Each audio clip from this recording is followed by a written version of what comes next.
Joining me now is Jonathan Hansen and Karla Lems. Karla's been with us before. I don't know if Jonathan's been with us or not. We'll find out. I just saw him shake his head. No, he has not been with us. So welcome back, Karla, and welcome for the first time, Jonathan. They are running as a team in South Dakota on the ticket for governor and lieutenant governor. Guys, welcome to the broadcast. Thanks for being with us. Hey, thanks a lot for having us. We appreciate it. Great. Thank you for running. Tell me a little about yourself, Jonathan. You're the one running for governor, correct? That's right. I'm running for governor of the great state of South Dakota. I'm the Speaker of the South Dakota House of Representatives. And, you know, me and Karla, we've been fighting the fight for conservative values in the state of South Dakota, down in the trenches, and really leading on the issues, the big issues in the state of South Dakota, and winning for conservative Republican values. And so whether that's fighting against the Green New Deal carbon scam pipeline, or whether that's winning for life by defeating an abortion amendment called Abortion Amendment G here in South Dakota, we have been down in the trenches, in the arena, fighting for our values and winning. And it's that kind of leadership that we want to bring to our executive branch. And Karla, remind our audience a little bit about yourself, please. Well, I just finished my third year in the South Dakota legislature. Got into the fight kind of during the 2020 election, was frustrated with what was going on in Washington, D.C., saw what happened on January 6th. And it was like, what is going on in our federal government? There was a seat open for me to run, and ended up running and winning in South Dakota, got to peer and started to see we had our own issues here in our very red state of South Dakota. And one of them was that property rights issue that just happened to land right on my desk. And it kind of became the thing that I fought for about 3 years in the legislature, bill after bill after bill. You're talking about the CO2 pipeline, right? Yes. And you know, both of us know that property rights are so important. George Washington said, freedom and property rights are inseparable. We cannot have one without the other. That is why that was such an important fight in South Dakota, and we did win this last year. However, John could probably tell you we even had to make a trip to D.C. to make sure that the federal government didn't override our bill here. Wow. Mm-hmm. Now, the big important question, how many of you know my old 10th grade civics teacher, Senator Jim Bolin? Oh, absolutely. Jim Bolin's a good friend. That was my 10th, he was your teacher? That's amazing. My 10th grade civics teacher. Can you believe that? That's awesome. I love it. My 10th grade great man. I served with Jim for many years in the legislature. I have a handwritten letter written to me by him from 2017. It's framed right outside my office door. He'd actually, when I was in 10th grade, he and I together went to a Minnesota Republican convention. I was more into politics in high school than probably anybody else. He was my civics teacher. We hit it off, and he's like, "I'm going to go to this thing. You want to go?" And I'm like, "Sure, let's go." So we went together and to the GOP convention, and we had a blast. And he stayed a friend after I got out of high school, and like I said, he sent me a really nice letter, handwritten letter in 2017. And we've talked on the phone a little bit here and there. So yeah, I know that's probably a little shocking to you guys, but I didn't know that. Small world. It is a very small world. Because he was up in Minnesota where I was, and I'm not from Minnesota, but I was up there because my dad was with the federal government. We got transferred up there, came back down here to Tennessee. I'm from the Mid-South originally, and family's here. But yeah, Jim's a good guy. Say hello to him for me. And of course, the former Speaker of the House has been a guest on this show many times. Help me out, guys, with his name real quick. Steve Howgard? Steve Howgard. Thank you. I had a senior moment there. Steve's been a guest on the show many times. And at some of our Worldview weekends. Let's talk a little bit about something I dealt with a guest yesterday. She was in the studio. We had a state senator here from Tennessee in the studio. She's working on legislation to deal with programmable money. How concerned are you guys when it comes to programmable money, stable coins and these things? You know, to make sure we don't get something like a central bank digital currency, regardless of what you name it, that allows corporations maybe to do these things with the government standing behind, and we'll get the corporations to do it. Since the government maybe can't do it or doesn't want to do it, we'll get the corporations to do it. how do you guys stand on the idea of putting something into place, say in South Dakota, to protect the folks in South Dakota from programmable money that can debank them, turn them off, penalize them, be tied to social credit scores, vaccine passports, any of that? You first, Jonathan. Well, those protections have got to be put into place. Karla just gave that famous quote from George Washington: freedom and property rights are inseparable. You can't have one without the other. Well, the same goes for cash. I think cash and freedom are inseparable. You cannot have one without the other, because as we've seen, even in Canada, when they disagreed with those Canadian truckers, they just tried to shut down their bank accounts. And the more you let government control your financial transactions through digital currencies, the more that will absolutely happen. And so we need to make sure that we're doing everything we can in our state to protect our citizens, to maintain their freedom to transact without government interference or government knowing everything you're doing and then being able to stop whatever they want to stop because they want control. So we had a bill, a couple of years ago in the legislature, and it purported to start to put in references and sort of, I think, greasing the skids or paving the way for a central bank digital currency. Karla and I both voted against that in the legislature. Unfortunately, it passed all the way through. And then we really sounded the alarm. And thankfully, at the time, our governor, Noem, vetoed that bill. And so we have been standing firm, protecting our citizens against things like central bank digital currency. And we're always going to continue to do that. Good. Karla, you want to speak to that? Yeah, I mean, obviously, we have to be able to protect our citizens of South Dakota from any kind of federal government system that they want to put in, because we certainly do not want to live in a digital prison, because they can shut that money on and off. As we know that I've heard you, Brandon, talk about China with their social credit score. That is what this would be. And anytime you get something like that is digital, tied to a digital ID, that they can permit you or not permit you to buy and sell, that's pretty scary. I think the book of Revelation talks about something like that. And we certainly want to protect our people of South Dakota from anything like that. Absolutely. Revelation 13. Okay, so what other big items are you guys? How about money? How about gold and silver's legal tender? Tennessee, I think, is working on that. Many other states are as well. Are you guys working on anything like that? There have been some ideas floated in the legislature that have come up in the past, and those will continue to come up again.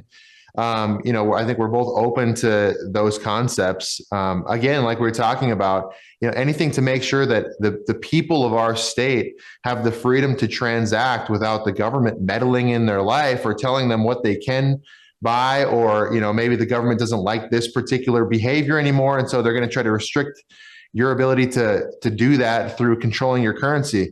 That will not happen in South Dakota, and we will continue to do everything that we can do to make sure that people have the freedom to transact without excessive or all of this government interference that we've seen attempted in other places. We don't want that here in South Dakota. We're not going to let it happen. Good. And what about the 10th Amendment? Where are you guys standing on the idea of trying to make sure that your state, along with a few others, is reminding the federal government the powers the federal government has are limited and expressed, and the unlisted powers belong to the states and respective people thereof? How are you guys, looking at that as far as policies in South Dakota? Well, I think it's always important to remember, it's been said before, but it's the states that created the federal government and not the other way around. And we're really serious about that. And so we're not going to just sit by and let the federal government come in and trample our rights, either under our federal constitution or our state constitution. As Karla mentioned earlier, there was an attempt after we passed private property rights protections in South Dakota. The federal government, there's some politicians and lobbyists out there. They tried coming in and overriding all of those landowner protections that we lawfully put into place in South Dakota. And so we sounded the alarm. We said that is unacceptable. We even went out to Washington, D.C. and spoke to members of our congressional delegation and other members of Congress. And we said, you will not put that provision in this bill, and it better stay out of the bill. And it did. And so that's one of those things where this is not something where we're just talking the talk. We're actually going out and doing the work and making sure that our state's rights are always preserved. And when there's any infraction, when there's any pushback against our rights under the Constitution, whether that's the 10th Amendment or otherwise, we're going to continue to make sure that our rights are defended and that the federal government doesn't engage in this massive overreach like we've seen in the past. Excellent. Karla, is there anything on your platform as a ticket that you want to mention to the audience that I haven't asked you about? Well, what we've seen here in South Dakota is a lot of crony capitalism going on, which kind of ties into that whole CO2 pipeline fight because of the 45Q tax credits. That's not the only thing that we see where it seems like we are having a lot of our tax money being used for projects or company, the mega companies that are coming in, Amazon, for example, and like John can speak to some of these things too, that we've seen a lot of taxpayer abuse happening at the expense of the big corporations that want to come in. John and I are all for economic growth. The free market, that is what is tried and true throughout our nation's history, what has made us such a great, strong country. We want to bring that back again and make sure that we are not, as the government, picking winners and losers and incentivizing entrepreneurs and small businesses and medium businesses and even large businesses. But let's get that out there and let's see the free market work once again without government interference, picking winners and losers. Yeah, absolutely. How about you? Did I miss anything, Jonathan, that you want to talk about? No, I'll just, piggyback on that. We want to put families and the people of South Dakota first again. And like Karla was saying, so many times in our state government, we're seeing families and the people take a back seat to big corporate lobbyists and special interests. And we are the candidates in this race who are going to push back against that and end that once and for all. I'm so sick of when people's rights are on the ropes, you don't have politicians who are up there defending your rights. We have been there. We're going to continue to be there to defend your rights. We are not going to allow corporate lobbyists and big special interests take the front seat. We are putting families and the people first again in this state. That's who we are. That's what we've been doing in our state legislature. And that's exactly what we're going to continue to do in the governor's office. Excellent. Well, I want to keep a track of your race. Now, when is there a primary? I'm guessing there is on the Republican side, right? When is that? That's right. Yep. There's a primary in June of next year. And so June of next year, we need everybody to get out and support Hansen and Lems for governor. And once we get past the primary, we'll move on to the general election in November. Okay. So we're going to be getting you guys back between now and June. We have a pretty good size audience in South Dakota. My radio show covers and blankets South Dakota, as you probably well know. So we'll be getting you guys back on. Now, the most important question, how is the pheasant hunting going to be this year?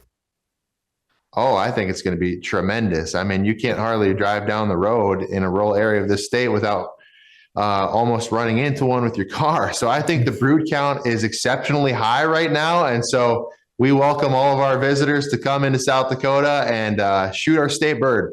Absolutely. It's what we love to do around here, and we'd love to have you, and you'll have a great time. I have done that several times, as well as rounding up cattle on horseback in your state. You guys, I'm sure, make it to Huron every now and then, right? Absolutely. I don't know if you guys know my friends Mark and Paula Kleinsaucer. Karla, I don't know those guys. That name rings a bell, but I can't say that I know them too well. They're tied back to James Valley Christian School there in Huron, where that's how I met them years ago in the early 90s, going in there and speaking. My wife and I going in there and then rounding up cattle with Mark and some of the other guys. And we had a great time. They became close friends, and our families vacationed together, and we'd go up there and pheasant hunt. They have a beautiful barn. I think the Amish built them a beautiful barn, and they do a lot of events and host a lot of groups for hunting, and they're a great family there in Huron. We love Huron. We love the whole state of South Dakota. We love Huron, South Dakota. We've really spent a lot of time there. Great people. And if anyone ever has the chance to go hunting in South Dakota, pheasant hunting, they ought to do it. Do you hunt, either one of you? Absolutely. I love pheasant hunting. It's a great time. Yep. And we've got my husband is the big hunter in my family. So your husband's the big hunter. Along with him. You walk along with him, and I'm sure you cook You cook the pheasant for him too, right? You do. Well, he's better at the pheasant than I am, but I eat it. Well, we love pheasant. I'll tell you what, we've had a blast up there. A lot of great memories. Go to a wide shot. I'll show you my what should be a hunting dog. Is she going to show up on camera? She's not going to show up on camera. I guess they don't have a camera pointed at her. But my yellow lab is asleep on the pet bed next to the desk where everybody's used to seeing her. Now that should be a hunting dog, but I have to tell you, she's turned into a studio dog. It's a good thing I got her, because if somebody had gotten her thinking they were going to get a hunting dog out of her, they would have been sorely disappointed, because this is number 6. And I've had a lot of great yellow lab hunting dogs I've taken up to South Dakota. But this one here would not hunt, okay? She's scared of her own shadow. The guy I got her from, I got my other lab from her as well. He had a cannon set up on his farm here in Tennessee that would go off every so often to get these puppies used to that loud noise. Well, finally the property started being, the homeowners started going out there and neighborhoods, and then the neighborhoods said, we don't want to hear that cannon going off every X minutes. And he then, unfortunately, got cancer, passed away, and the cannon wasn't going off. She wasn't being trained. She has no idea about loud noises. And she is scared to death of brooms and vacuum cleaners and fireworks. So thankfully, I was the one that got her, and she's a studio dog. But I have a long line of hunting dogs that some of them I've taken up to South Dakota and had a blast. And I would say we'd come back up there, but if I brought her with me, she'd have to stay in the hotel because she is not hunting. But I might have to borrow your husband's dog, Karla. Yeah, there you go. Well, we're going to wish you well, guys. What's your website? Hansen Lems 2026.com. You can also find us on Facebook, John Hansen for Governor. Like, comment, share. It really helps to spread the message. We are a grassroots campaign, and the more that you get on there, share the stuff, the more opportunity we have to really restore our government back to we the people. I like the sound of that. We're going to be getting you guys back. We have a lot of time between now and June, so we'll definitely be getting you back as issues come up. Reach out to me. Anything you want to talk about, you're welcome back anytime. And tell Senator Jim Bolin I said hello. We will do that. Thanks, Brandon. Thank you, guys. Thank you. Check out their website. Follow them on social media. Tell your family and friends about them. Go and hear them speak if they're coming to a town hall near you. All right. I know they've been in the trenches. Karla's been on the broadcast before, fighting that CO2 pipeline. It's great to have Jonathan on tonight. Both Jonathan and Karla running there, governor and lieutenant governor of South Dakota. All right. We'll be right back after this break. Hello, I'm Brandon House. I want to thank you for all your support at wvwfoundation.com that helps make possible pushing out 24/7 content for free.